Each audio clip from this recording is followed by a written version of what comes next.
नमस्कार साथियों, क्या कभी आपके शरीर पर नीले या बैंगनी रंग के धब्बे बन जाते हैं, वो भी बिना किसी चोट के? क्या यह कोई खतरनाक बीमारी है? आज हम जानेंगे परप्यूरा के बारे में, लेकिन सिर्फ मॉडर्न साइंस की बात नहीं करेंगे। हम बात करेंगे ट्रेडिशनल चाइनीज मेडिसिन, इसको कैसे क्योर करती है, इसको हम गहराई से जानने की कोशिश करेंगे। एक्चुअली परप्यूरा है क्या? परप्यूरा एक ऐसी स्थिति है जिसमें रक्त अपनी स्किन के नीचे रिस जाता है, जिसमें स्किन के नीचे आपके नीले, लाल, बैंगनी रंग के धब्बे दिखाई देने लगते हैं। ये धब्बे देखने में डरावने लग सकते हैं, लेकिन ये शरीर के अंदर चल रही किसी गहराई वाली गड़बड़ी का संकेत करते हैं। ट्रेडिशनल चाइनीज मेडिसिन इस संकेत को बहुत गंभीरता से लेता है, क्योंकि इसका संबंध सीधे ब्लड से, एनर्जी से और ऑर्गन से होता है। ट्रेडिशनल चाइनीज मेडिसिन के अनुसार हम ये देखते हैं कि परप्यूरा के कारण कौन कौन से हैं। मेन टीसीएम के अनुसार परप्यूरा के 4 कारण हम मान के चलते हैं। पहला होता है ब्लड में हीट होना, या इसको ज्यू री भी कह सकते हैं। अगर चाइनीज भाषा में बात करें, इसका होता है ज्यू री। इसमें क्या होता है? पहला है ब्लड के अंदर हीट होना, यानी कि रक्त में गर्मी। इसमें धब्बे जो होते हैं चमकीले लाल या बैंगनी कलर के होते हैं। नाक से खून आना, ज्यादा प्यास लगना, ज्यादा गर्मी लगना। और इसका कारण होता है, अगर आप तीखा भोजन या गुस्सा या मानसिक तनाव में रहते हैं तो ये परप्यूरा हो सकता है। इसके लिए मैं कुछ बिंदु आपको सजेस्ट करूंगा, जैसे स्प्लीन का 10, UB17। इन 2 बिंदुओं को अगर हम सिडेट करते हैं तो हमारे रक्त में होने वाली गर्मी कुछ कम हो जाती है। दूसरा कारण हो सकता है स्प्लीन में एनर्जी की कमी, यानी स्प्लीन की डेफिशिएंसी। इसमें जो परप्यूरा होता है वो हल्के नीले धब्बे होते हैं और बार बार आते रहते हैं। इसमें जो सिम्टम आपको मिलेंगे, थकावट, भूख कम लगना या ढीला मल होना। टीसीएम ये मानता है स्प्लीन रक्त को धारण करती है।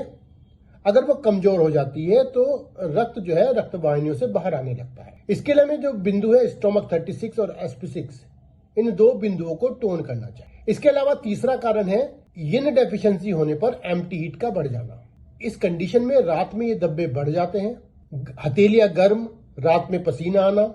और इसका कारण हो सकता है कि कोई लंबी बीमारी या बुढ़ापा आना, वृद्धावस्था में ये हो सकता है। यहाँ पर हम उपचार बिंदु का यूज कर सकते हैं। किडनी का 3 नंबर, SP6, LU7, इन बिंदुओं को हम टोन करते हैं। चौथा कारण हो सकता है ब्लड में स्टेसिस, रक्त में रुकावट होना।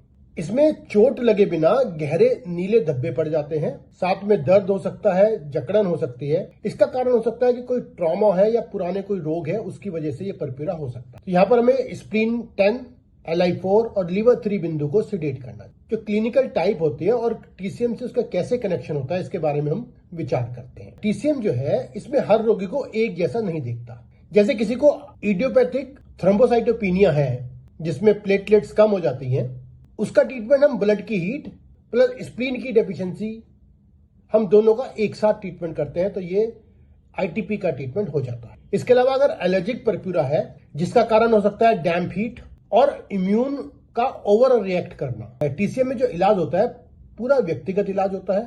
परप्यूरा का इलाज हर व्यक्ति का अलग अलग डिफरेंट हो सकता है। टीसीएम के अनुसार हम सफलता से परप्यूरा का इलाज कर सकते हैं। परप्यूरा सिर्फ क्रीम लगाकर ठीक नहीं किया जा सकता। टीसीएम ये मानता है कि जब तक शरीर का संतुलन ठीक नहीं होगा, चाहे वो स्प्लीन हो, चाहे लीवर हो, चाहे यिन हो, तब तक समस्या लौटकर आती रहेगी।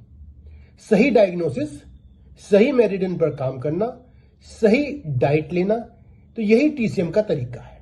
परप्यूरा से बचने के लिए जरूरत से ज्यादा तली चीजें ना खाएं, पाचन को मजबूत रखें, गुस्से और चिंता को शांत रखें, गाजर, चुकंदर, अनार ऐसी ब्लड बिल्डिंग आप भोजन लें।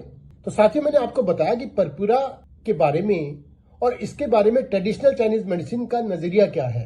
अगर आपको ये वीडियो पसंद आई हो तो प्लीज वीडियो को लाइक करें और शेयर जरूर करें। और हाँ, अगर आप चाहते हैं कि मैं किसी विशेष बीमारी पर इसी तरह की ट्रेडिशनल चाइनीज मेडिसिन में व्याख्या करूं तो कमेंट करके बताएं।